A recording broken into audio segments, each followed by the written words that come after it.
manos, ¿no? Que el Eterno les iba a dar esa tierra por heredad y les decía que una tierra que fluye leche y miel y que iba a ser de ellos, ¿no? Pero el pueblo aún así no tuvo fe, tuvo un acto de desconfianza y le pidió por eso al pueblo que envíen espías y a Moshe le pareció adecuado. O sea, Moshe como que da la idea y por eso es que le dice envía para ti.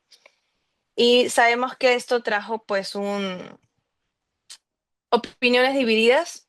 En este caso, 10 de los espías que fueron dieron un mensaje negativo, donde hablaba de que había muchos gigantes, que eran invencibles, que iba a ser imposible derribar, mientras que dos de ellos, que eran Joshua y Caleb, mantenían su fe y dieron lo positivo, que era un lugar que había leche y miel, que manaba, o sea, que era, alentaban ellos al pueblo a confiar en el Eterno y en los mandatos que dio. Esto pues nos lleva incluso está el versículo siguiente, mi amor, continúe. Esto lo saqué del Midrash, en donde pues nos dice un poquito más de ese contexto, ¿no? El santo bendito sea dijo, yo les dije que la tierra es buena, pero ustedes no quisieron confiar. Por su vida haré que permanezcan en el desierto durante 40 años, y sus hijos serán los que la heredarán. Es como una manera un poco más narrada de lo que ocurrió en esos tiempos. Y claro, vemos el resultado de lo que los espías dijeron, los exploradores contaron, vemos el resultado en la diapositiva siguiente, donde dice que toda la asamblea levantó la voz y clamó, y el pueblo estuvo llorando aquella noche. Y todos los hijos de Israel murmuraron contra Moshe y Aarón, y toda la asamblea les dijo, ojalá hubiéramos muerto en la tierra de Egipto, ojalá muriéramos en este desierto. Entonces hubo un mensaje antes de continuar con respecto a la orden que, bueno, no fue orden, el permiso que le dio el Eterno, es que no todo lo que Hashem permite, que no es ordenado por él, significa aprobación. Muchas de las cosas que uno puede tener y decir, no, bueno, ya me han dicho que esto es malo, pero Hashem me lo ha permitido, eso quiere decir que viene de él, eso quiere decir que es algo bueno, y no siempre es así, como lo vemos en ese contexto, lo que ocurrió. Más bien es una manera de Hashem como nuestro Padre decirnos, hagan lo que quieran para que ustedes aprendan de esa experiencia. Como un padre le dice a un hijo, te voy a permitir que hagas esto, yo sé que no está bien, pero si tú insistes, hazlo y vas a aprender de lo que te ocurra. Es una manera de decirnos pues que tenemos ese, como por decir, libre albedrío de poder decidir las cosas, pero aún sabiendo que Hashem ya nos ha hablado previamente de que esto no puede ser bueno para nosotros y aplica para muchos casos, aplica para amistades, para trabajo, para muchas cosas en nuestra vida que debemos estar atentos a lo que realmente el Eterno nos permite por bien y otros para darnos una lección, como fue lo que ocurrió en este momento. Entonces vemos aquí un punto importante en este versículo que dice que toda la asamblea levantó la voz y clamó y todos los hijos de Israel murmuraron contra Moshe y Aarón. Me pareció muy interesante ver que en este texto ya no existe la diferencia que nosotros veíamos antes, ¿no? Que una cosa era Israel, el pueblo de Israel, y otra cosa los Bene Israel, los hijos de Israel, sino que en este lado del texto y a estas alturas de la situación, los hijos de Israel murmuraron contra Moshe. Y ahí podemos ver algo, algo interesante. Dice que en general la mayoría de las rebeliones comenzaban por el pueblo de Israel, ¿no? Que se dice que son los extranjeros, que son aquellos que salieron de Egipto, decidieron seguir al pueblo de Israel porque vieron todos los milagros y dijeron, no, pues este es el Dios que hay que seguir, pero vinieron con demasiado en su corazón de todo lo que tenían en Egipto, que podemos observar que muchas veces hubo quejas, ¿no? Y se especifica a veces que era el pueblo que se quejaba, otros había situaciones que eran los hijos de Israel, otra cosa. Entonces vemos que en esta parte ahora se narra que son los hijos de Israel, pero al inicio dice que toda la asamblea. Fue un momento que primero dice, toda la asamblea levantó la voz y clamó, y todos los hijos de Israel murmuraron contra Moshe. Fue una manera de explicar que la queja se creció, o sea, ya no fue algo solamente de un grupo en específico, sino que la queja creció. Y lo podemos también corroborar con una situación que pasó en parashas anteriores. Parashot, parashim, parashot creo que sí es. Pase la siguiente diapositiva, por favor. Bien, en capítulos anteriores, donde pasó la situación de que ellos tenían hambre y querían comer carne, o sea, no les quedaba satisfecho, no se quedaban satisfechos con el maná, sino que querían ya comer carne. Y especifica aquí, la chusma que iba en medio de ellos sintió otra vez un gran deseo. Y los hijos de Israel también lloraron y dijeron, ¿quién nos dará a comer carne? Entonces, es otra manera de especificar que primero fueron los, los demás, el pueblo, los ajenos, y luego ya narran que fueron los hijos de Israel los que decidieron hacer eso. Y eso nos da otro mensaje a nosotros, que hay que tener pues muchísimo cuidado cuando estemos con personas a nuestro alrededor que no tienen nuestra misma fe o incluso que pueden tener nuestra misma fe, pero no quizás a un mismo nivel, quizás haya más desconfianza en las cosas que puedan pasar.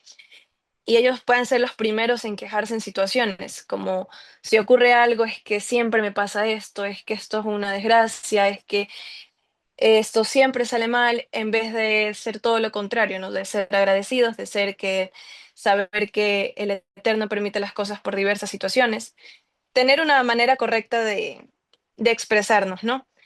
Y esto hay que tener mucho cuidado con eso porque sin querer, a veces uno puede tener en la lógica en nuestra mente que no, que claro, eso no está bien y yo no voy a hacer lo mismo, pero si nos juntamos tanto con ese tipo de personas, vamos a terminar eh, haciendo lo mismo, vamos a terminar como que llenándonos de esa misma energía, de esa misma situación y procederemos, como hizo el pueblo varias veces, a quejarnos también por las cosas que nos da el Eterno. Perdemos nuestra esperanza, perdemos nuestra fe directamente hacia el Padre, sino que comenzamos a dudar, ya que mucha gente a nuestro alrededor hace lo mismo. Es una manera de comprender que estamos rodeados de mucha gente que no puede creer en el Eterno de la misma manera que nosotros y tenemos que tener mucho cuidado en cómo tomamos muchas cosas en nuestra vida diaria. Pasamos entonces al siguiente tema que fue el castigo. Después de todo lo que ocurrió, vemos que el Eterno pues no dejó pasar por alto esta situación y les envió un castigo que dice lo siguiente: en cuanto a vosotros, vuestros cadáveres yacerán en este desierto y vuestros hijos deambularán en el desierto 40 años, y ellos cargarán con vuestras fornicaciones, hasta que vuestros cadáveres sean deshechos en el desierto. El castigo del Padre fue que iban a vagar 40 años, es decir, esa generación que estaba ahí no iba a poder ver la tierra prometida. Y que incluso, aún así, muchas personas dicen que lo intentaron entrar a esa tierra prometida sin permiso del Eterno, porque previamente ya había dado el mensaje, y fueron derrotados por los amalecitas, por los cananeos, como lo dice el versículo 44 y 45. Sin embargo, se empecinaron en subir en la cumbre del monte, aunque ni el arca del pacto de Hashem ni Moshe se movieron de en medio del campamento. Entonces descendieron los amalecitas y los cananeos que habitaban en aquel monte y los derrotaron y los persiguieron hasta Horma. Entonces, para resumir esta situación, tenemos que en un momento de duda del pueblo, porque ya había sido previamente dicho que iba a ser la tierra de ellos no confiaron al 100% en el Eterno y decidieron mandar personas, espías, exploradores, para que realmente vean la tierra y realmente puedan estar confiados de poder ingresar. Vemos que pasó todo lo contrario, hubo eh, dichos negativos por parte de los espías, 10 de ellos, y eso pues provocó el miedo, la duda, la incertidumbre, la desconfianza del pueblo hacia, hacia esa promesa que el Eterno les había dado. Aquí vemos también que fue la influencia del pueblo lo que provocó que puedan desconfiar los hijos de Israel. Y terminamos con la situación del castigo del Eterno, porque no puede pasar nada por alto sin que la justicia pues se realice. Que podemos ver que estuvieron 40 años más en el desierto, uno por cada día que el pueblo, que los exploradores estuvieron en la tierra prometida. Entonces, dicho esto, me gustaría saber si alguien tiene preguntas, si alguien tiene algo que comentar sobre este tema en específico.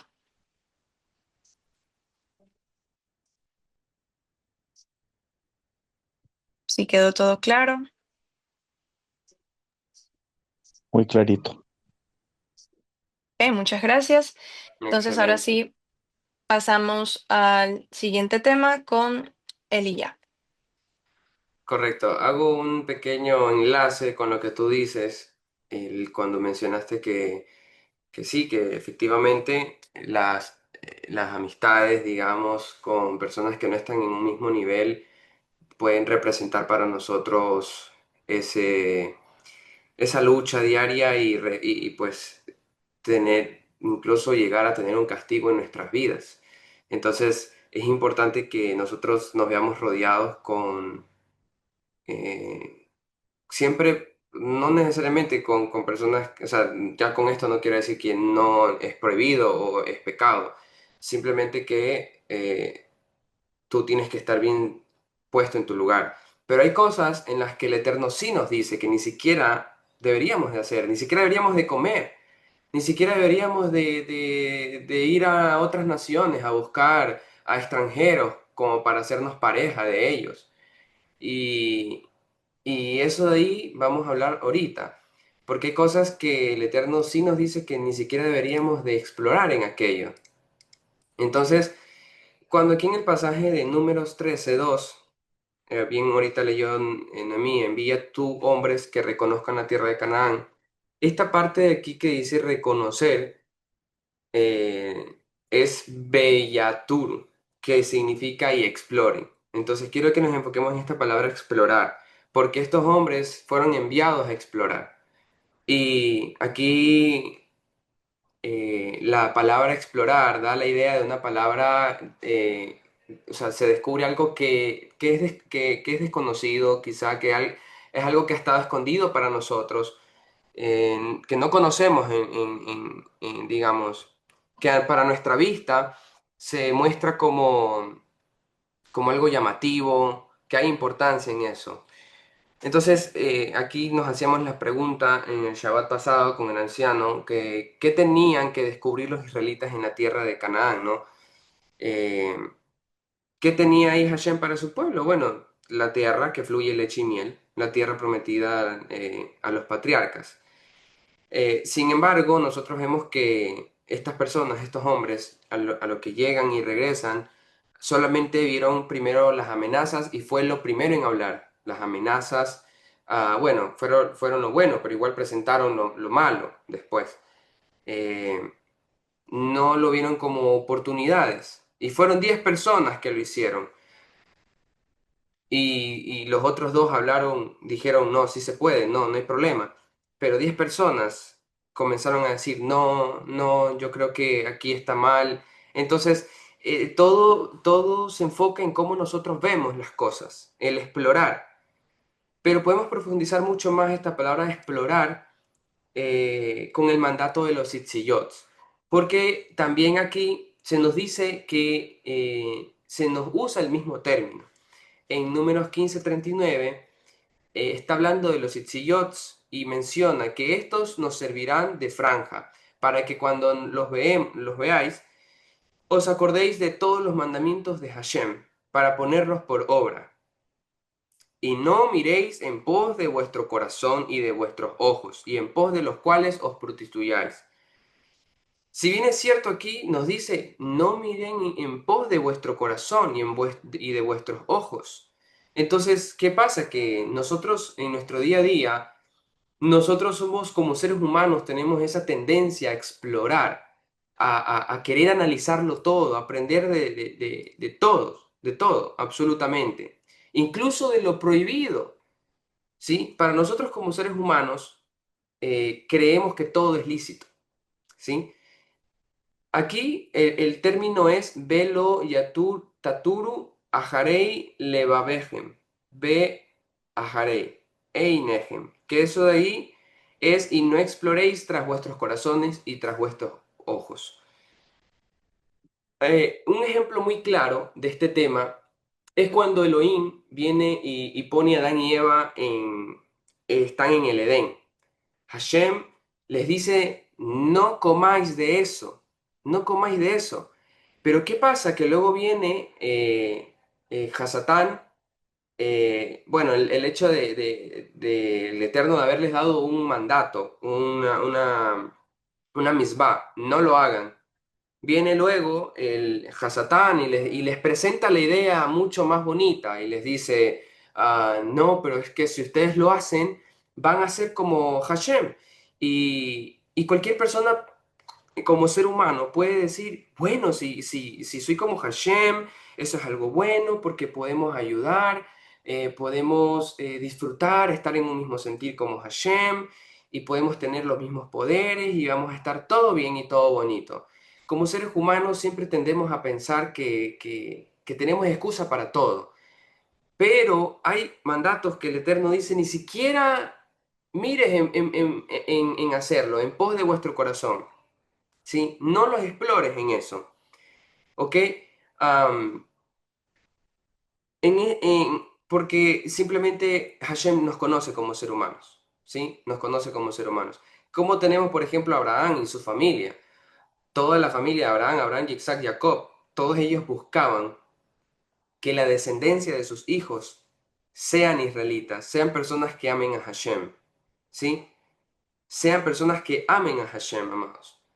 Pero era una desesperación tan grande al punto que al siervo, me parece, sí, de Isaac, le dice el siervo de Isaac, que es, no me acuerdo cómo se llama, se me fue el nombre, si alguien lo recuerda, El siervo de Isaac, Eliezer, de Eliezer, le De dice, Abraham, siervo de Abraham. el siervo perdón, de Abraham, pues. De Abraham. Le dice, podemos buscar, sí, porque era para la esposa de Isaac. Entonces le dice, pues cualquier mujer de las que están ahí, creo, y él le dice, no, de las que están de ahí no, sino unas seleccionadas. Entonces, que no las vaya a buscar en tierra prohibida, en tierra donde están personas que no guardan esa misma fe, creo que eran cananeas, no me acuerdo. Pero Ajá, él dice, pero le dice, no, jamás, ni se te ocurra. O sea, era algo tan poderoso que le decía, ni siquiera lo hagas. Entonces podía ser un insulto para Isaac, porque Isaac es, pero padre, o sea, ¿cómo yo voy a dejar la misbot? ¿Cómo yo voy a dejar las cosas buenas, los mandatos? No, somos una familia bastante grande, tú eres el patriarca, te hiciste la Brit Milá, yo también, soy fuerte. No, el padre ni siquiera lo pensó y él tomó la decisión por el hijo, le dijo, jamás, no lo intentes. Entonces, hay decisiones que nosotros la tomamos a la ligera y decimos, no importa. Pero aquí lo importante es qué se explora y qué no se explora. Tenemos dos puntos de vista, ¿sí?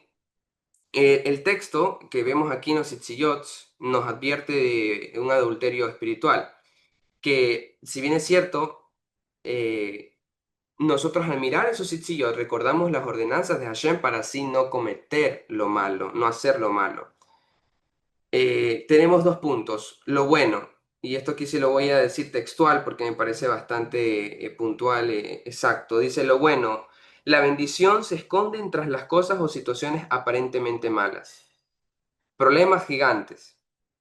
Y nuestra respuesta a esto debe ser explorar para obtenerlo. ¿Sí? Eh, aquellas cosas que ante nosotros nos parecen malas, porque son situaciones que no, o sea, que alguien se enferme, cuando alguien se enferma, por ejemplo, nosotros tenemos que pensar y decir, a ver, pero ¿qué es lo que me quiere decir Hashem en esto?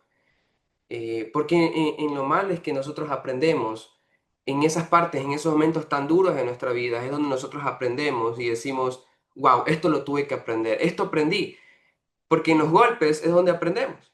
Pero para tú aprender tienes que analizarlo, tienes que explorarlo, ¿ok? Son cosas que luego te enteras. Son cosas que quizás no lo habías conocido o, no, ahora lo estás viendo de una perspectiva diferente.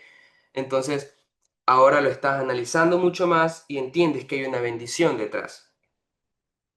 Pero la parte mala, la parte negativa, es que la maldición se esconde en tras cosas o situaciones que aparentemente son buenas y atractivas, que seducen a nuestros ojos y corazón. Nuestra respuesta a esto debe ser no explorar, sino simplemente mirar nuestro sit. Entonces, es tan simple, porque nosotros sabemos que muchas cosas, eh, yo desde mucho antes, yo toda mi vida, hay algo que se ha manejado en mi familia. Y es que yo veo cualquier lugar de estos lugares que se llaman discotecas y simplemente ni siquiera me veo entrando en ninguna de ellas, en ninguna. Hay unas que dicen, no, parece un poquito mejor, solamente te puedes tomar un jugo o algo, nada más, pero simplemente no lo hago. Y mis padres no es que han sido judíos, ni creyentes, ni de tanto, pero la idea es ni siquiera entrar, ni siquiera explorar lo que está allá adentro, ¿sí? Porque todos los que deciden explorarlo terminan mal. Entonces, vuelvo a traer el tema de Adán y Eva. El tema de Adán y Eva cae muy en nosotros como naturaleza de ser humano. Es, wow, no, yo creo que está bien. No, pero si está bien, no, pero es una fiesta. Por ejemplo, en muchos casos está el tema de, ay, pero si yo celebro Navidad, yo puedo evangelizar. Yo puedo evangelizar y mira ese judío que está en su casa, guardado, reguardado en su casa, en su cama. No está predicando, no está haciendo nada bueno, ¿no? Pero yo estoy celebrando Navidad y estoy predicándole a la gente que nació el Mesías y que aunque no importa la fecha, da igual. Pero y entonces Hashem es claro y dice, no vayas en pos de las culturas de este mundo, no aprendas de ellas cómo ellos adoran a sus dioses, no hagas esto. Y mágicamente toda la cultura romana cae en todo este mismo error. Todos. Hasta ahora no he encontrado a ninguna persona que ame Torah que celebra Navidad, porque sabemos que no es lo correcto. Y somos diferentes y hay mucha bendición detrás, y si no, podemos observar a nuestro pueblo Israel que ellos lo hacen así. Ni siquiera se inventan excusas, que sí, que aquí, que acá. No, Hashem es nuestro Padre y Él sabe lo mejor para nosotros. Entonces, puedo seguir acá. Esto ya fue lo último y con esto ya espero terminar porque más o menos la plática son unos 40 minutos. Espero que haya quedado claro este tema aquí, amados, de que realmente los mitzvots están hechos son órdenes de Hashem. Haciendo clic con lo que Noemí estaba hablando, es que ahí Hashem no lo dio como una orden para los hijos de Israel que vayan y exploren, porque tiende el ser humano ahí a equivocarse, a traer mal testimonio, y es con la boca que se habla y se dicen los malos testimonios. Pero cuando Hashem te dice, no hagas esto, no busques persona entre las naciones como para tú tener descendencia, no hagas esto, no hagas lo de acá. Entonces, eh, es porque en eso sabe Hashem más que cualquiera de nosotros, ¿sí? Am, Así es, recordamos eso. Entonces, cuando ustedes vean sus tzitzit, varones, recuerden que simplemente hay cosas, mandatos, a los cuales si se nos niega hacerlo, Listo, ni siquiera tenemos que explorar. No, es que quizás sí, bueno, puede ser, no sé. Y hay muchos casos, amados, de verdad, hay muchos casos. En Shabbat, ¿cuántas excusas tenemos en Shabbat? O sea, aquí yo estoy, eh, el que se siente bendecido, que se sienta bendecido, porque no quiero decir atacado, sino bendecido, porque el Eterno está hablando para mejorar. En Shabbat, ¿cuántas veces nosotros no nos hemos metido miles de excusas? No, es que hago esto y es que aprovecho para predicarle a tal persona y no, es que yo en Shabbat hago esto, lo acá y no, no creo que esté mal. Si Hashem viene y te dice, te pone pasajes como para los judíos es ni siquiera cocinar. Hay personas que limpiamos y pasamos todo el día limpiando la casa y termina Shabbat y resulta que son las 3 de la tarde, ay, es que estoy muy cansado, como que no quiero, ya me cansé. Ya ahí la veo virtual nomás. Y se acostumbran a verlo virtual y ya luego se enfrían y ya no asisten. Y claro, entonces nosotros cogemos y creemos que somos más inteligentes que Hashem. Bueno, ahora sí, como nadie pues tiene alguna pregunta, voy a avanzar un poquito en números 13:3. Este es un tema bastante interesante. Em, bueno, ¿alguien quiere hablar? Mi hermano en nuestra anciano Isaac. Sí, bueno, me robaste el ejemplo que iba a mencionar justamente cuando tú lo hiciste, pero igual quiero enfatizarlo y también conectarlo con algo que dijo Noemí al principio. Ella también mencionaba algo respecto de cuando, por ejemplo, decimos, bueno, si ya fue así es porque Dios lo quiso, Dios lo hizo. Y no, fue nuestra decisión, ¿no? Entonces, es algo malo, es algo de desobediencia, pero si aún en ello hay una bendición, amén, pero no significa que por eso esa era la voluntad de Dios, o excusarnos en que ya, pues si fue así es porque Dios así lo quiso. No, la voluntad perfecta de Elohim siempre es la obediencia. Ahora, que por nuestro albedrío, libre albedrío, por nuestras decisiones, tomamos algo que es el mal camino, la mala decisión, claro, va a haber un castigo, va a haber una situación, y aún en medio de eso el Señor nos puede bendecir, porque como vimos aquí, también Israel fue bendecido, porque el Eterno lo perdonó, pero eso no los libró del castigo.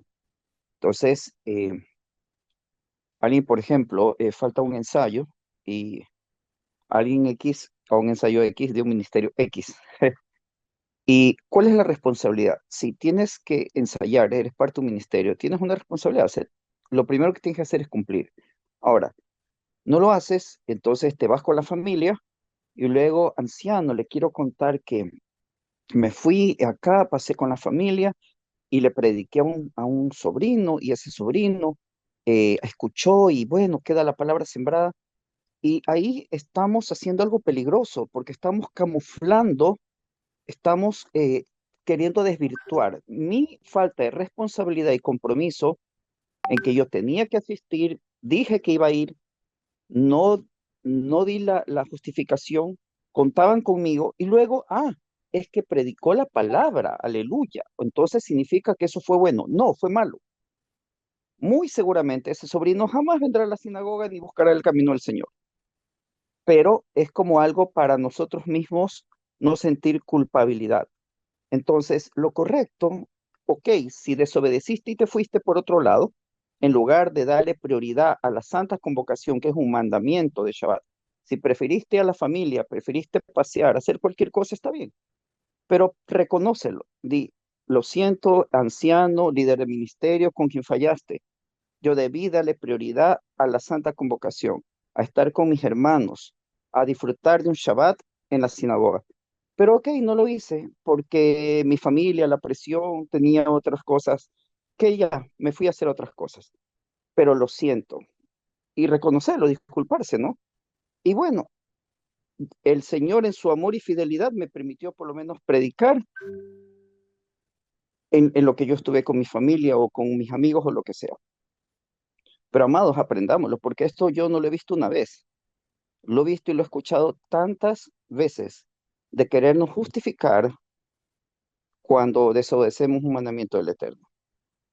Eso quería compartir. Así es. Sí, y realmente yo también por ahí me incluyo. Creo que todos hemos aquí cometemos este error de siempre encontrar una justificación a nuestros pensares, interpretar qué creemos que es lo mejor, pero yo creo que caemos en este mismo asunto. En los tiempos pueden cambiar en lugar, en tecnología, pero en cuanto a naturaleza, seguimos aquí en el desierto y simplemente tenemos dos caminos, o en este caso, el castigo, que es simplemente estar 40 años más en el desierto. Eso se traduce para nosotros en un tiempo en el que no recibimos una bendición, o sí, sí. Muy bien, vamos a terminar, amados, con esto fue lo último que se habló, en números 13:3. Vamos a tratar un poco de lo que es estos espías, porque estos espías eran dirigentes que representaban a todo el pueblo. Dice aquí, Moisés los envió desde el desierto de Parán conforme a la palabra de Hashem, y todos aquellos varones eran príncipes de los hijos de Israel. ¿Sí? Estos espías eran considerados como la cabeza que representaban a todo el pueblo. Lo aquí interesante es que acá se mencionan otros príncipes y jefes. Y aquí hay un aprendizaje, porque en número 7:2 dice, entonces los príncipes de Israel, los jefes de las casas de sus padres, los cuales eran los príncipes de las tribus que estaban sobre los contados, ellos ofrecieron. Entonces, aquí que tenemos el contexto de estos jefes de las casas de sus padres, es personas exaltadas de Israel, cabezas de casas paternas, ¿ok? Eran príncipes, ¿sí? De hogares, eh, ya lo relacionamos más a cada hogar, como el suyo, como el mío, que representaban a esas tribus. Por ejemplo, una tribu, si mal no recuerdo, y si estoy mal, porque esto aquí justo lo iba a terminar de investigar, creo que son todas las familias que representan, o sea, todos los padres, las cabezas de hogar que representaban a la tribu. Por ejemplo, la tribu de tal, los padres, las cabezas que representaban a esa tribu. Eso creo que es la estructura. En pocas palabras, esto lo llevo más a lo personal, a nosotros. Bueno, en este caso yo aún no soy, pero los jefes de hogar, los que estamos aquí, ah, nos ubicamos así, en ese aspecto más o menos. Ellos, aquí en este caso, eran príncipes que presentaron ofrendas a nombre de su familia y de su tribu. Ellos ofrecían... en este caso llevaban materiales, creo que eran materiales para, creo que era para la construcción del Eran templo. una ofrenda especial de oro, plata, Oro, de plata, sí. también ofrenda vegetal, para la ofrenda vegetal y también eran animales. Todo el reino Es, de vida en la tierra, mineral, animal y vegetal, estaba representado en esa ofrenda. Y cada uno de los príncipes de Judá, de los representantes, llevaba lo mismo, tenían que ofrendar exactamente lo mismo a nombre de su familia y de su tribu. ok, así es. Entonces, aquí el aprendizaje es que, pues,